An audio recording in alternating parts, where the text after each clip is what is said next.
पहले क्या था?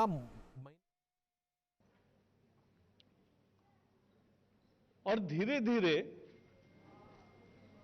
आज महिलाओं ने इतनी तरक्की कर ली है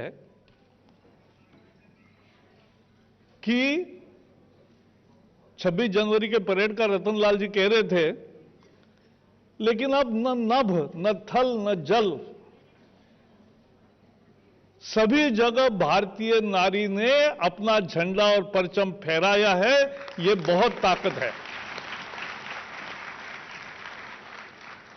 विज्ञान में, गणित में, भाषा में, शिक्षा में, अभी हर बार आप 10वीं 12वीं के ग्रेजुएशन के रिजल्ट देखते होंगे, पहली फर्स्ट 100 की सूची आती है, उसमें लड़कियां ज्यादा होती है, लड़के कम होते हैं। ये हमें समझना चाहिए,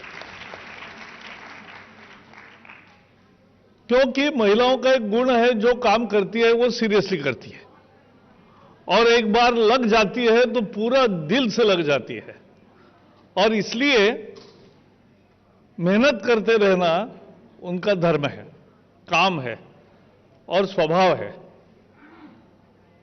और इसलिए आज मैं खेती में भी देखता हूं, महिला खेती का काम बहुत ज्यादा करती है, बहुत सिंसियरली करती है, व्यवसाय में भी हाथ बटाती है।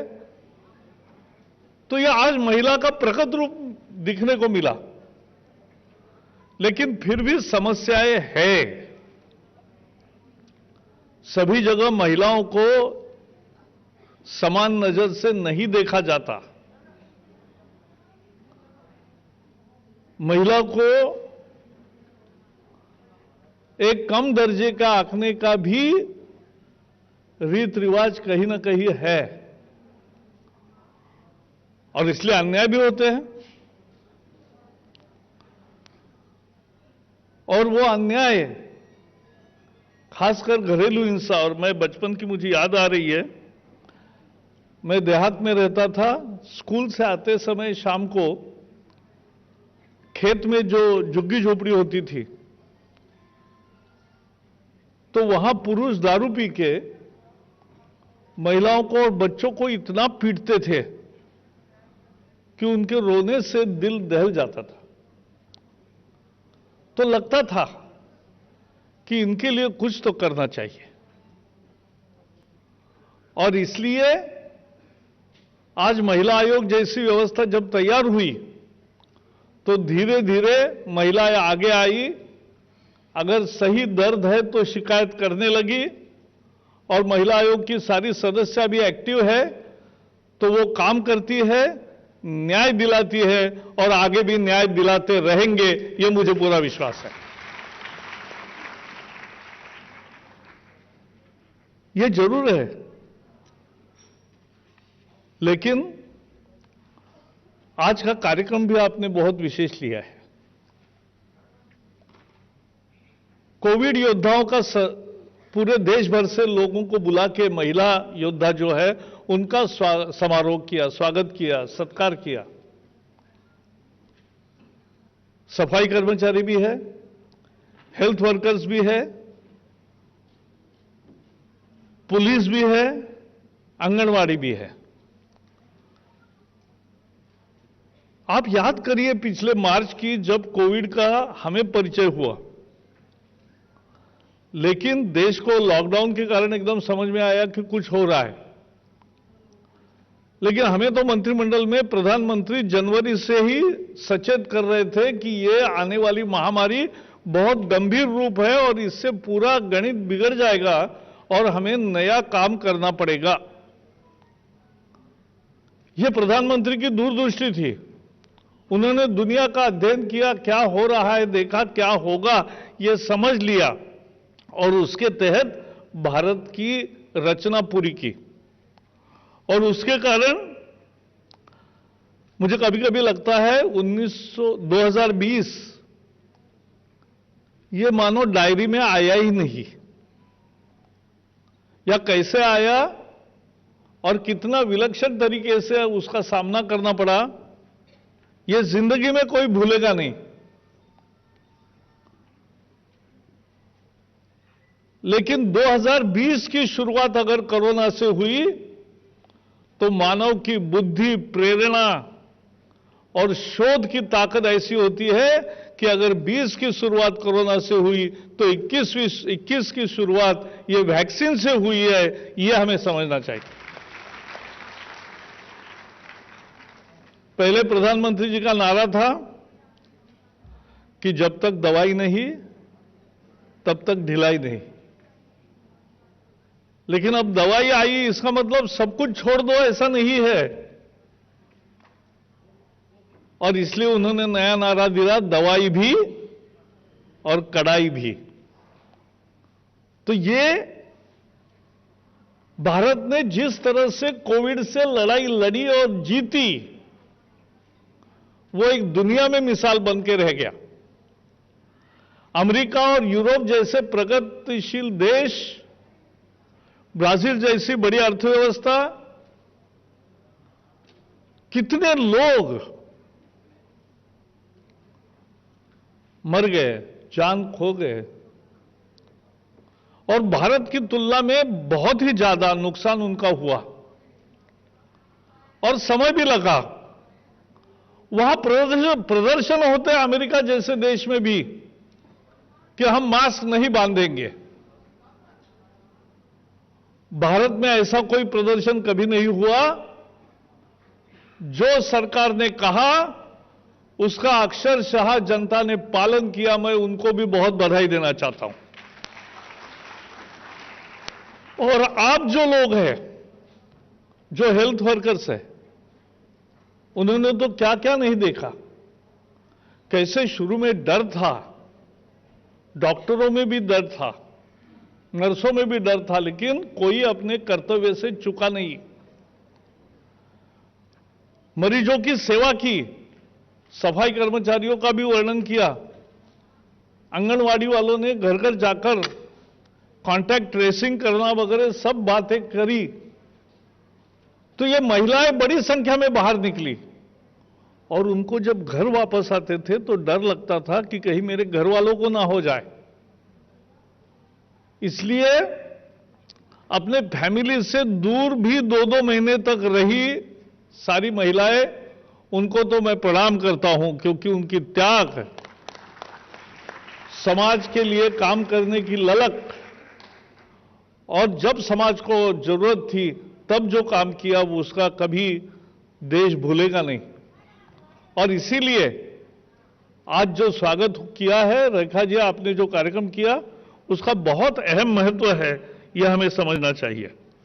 आज भारत में 2-2 वैक्सीन आई। आज आपने पेपर पढ़ा होगा, तीसरी वैक्सीन भी दरवाजा खटखटा रही है। तो दुनिया में सबसे ज्यादा वैक्सीनेशन हमारे यहां हो रहा है और भी बहुत होगा। तो जिसका भी नंबर जैसे आएगा वैसे तुरंत वैक्सीनेशन करना चाहिए, क्योंकि ये बीमारी, महामारी पूरी तरह से समाप्त नहीं हुई है। और इसका कितना भयानक रूप होता है हमने सबने पिछले 1 साल में देखा। एक पूरा साल थमसा गया था। वो जो बहुत प्रसिद्ध गाना है, समय का एक पल थमसा गया था, वैसे 2020 की कहानी है। और इसलिए इस कार्यक्रम के लिए मैं महिला आयोग को बहुत बधाई देता हूं। और राज्य की महिला आयोग की सदस्य भी आई है। तो पूरे देश भर में महिलाओं को न्याय, समान अधिकार, क्योंकि मुझे तो दुख होता है कि हजारों साल आधे आबादी की सही ताकत, प्रतिभा का उपयोग समाज ने नहीं किया, इसलिए हम पिछड़ गए। हम यानी केवल भारत नहीं, सारी दुनिया।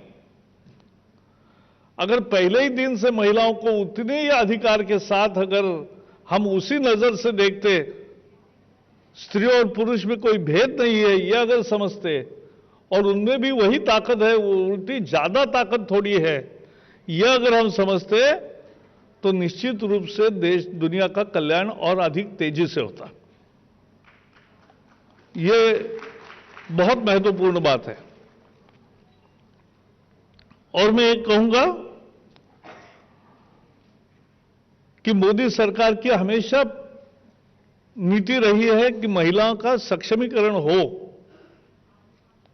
बेटी बचाओ, बेटी पढ़ाओ, बेटी बढ़ाओ, और वो बेटी बढ़ाओ के कार्यक्रम में हम अभी लगे हैं। हरियाणा में लिंगानुपात बदल गया। बेटी जन्म का लोगों को पहले दुख होता था, अब लोग आनंद से स्वीकार करते केवल नहीं है तो आनंद व्यक्त करते हैं। एक पद्मश्री जिनको मिला है, वो पद्मा अवार्ड उनको मिला है राजस्थान में। उन्होंने अपने गांव में कोई भी बच्ची जन्मी तो 121 पेड़ लगाने का काम शुरू किया और बहुत सफलता से चलाया, इसलिए उसको पद्मश्री से नवाजा गया। उसके साथ साथ 8 करोड़ महिलाओं को उज्ज्वला गैस जब मिला और कुल मिला के 14 करोड़ गैस पिछले 6 साल में दिए गए, महिलाओं को कितनी राहत मिली। 10 करोड़ टॉयलेट जब बनते हैं तो सबसे ज्यादा दिक्कत महिलाओं को होती थी। मैंने बचपन में देखा है और पहले भी बाद में भी देखा है, प्रवास में जाते थे तो सूरज कब ढलेगा तब महिलाएं बाहर निकलती थी और सूरज उगने से पहले जाकर आती थी। आज जब महिला के घर के पास टॉयलेट उसका यहां बना तो उसको महिलाओं ने नाम दिया इज्जत घर, और ये कितना सार्थक नाम है कि उसको वही तो प्रॉब्लम था, वो खत्म हुआ। जनधन के खाते खुले, महिला के नाम से बैंक में खाता खुले, ये भी एक रिवॉल्यूशन है। और जनधन खाते में पैसा आने लगा, घर में महिला का मान बढ़ा। मुद्रा की योजना में 60% से ज्यादा महिलाएं हैं जिनको कर्जा मिला है। आज सेल्फ हेल्प वुमेन का ग्रुप्स लाखों के तादाद में अच्छे बने हैं और उनको बैंकों से मदद मिलती है, सहायता मिलती है। और महिलाओं का अनुभव हमें यह आया है कि जहां महिलाओं ने खुद हिसाब रखे हैं और ठीक ठाक तरीके से वो चलाते हैं तो वहां पूरा हिसाब पूरी चौकसी से रखा जाता है और कोई भी उनका डिफॉल्ट नहीं होता। यह भी एक महिलाओं की विशेषता मैंने देखी।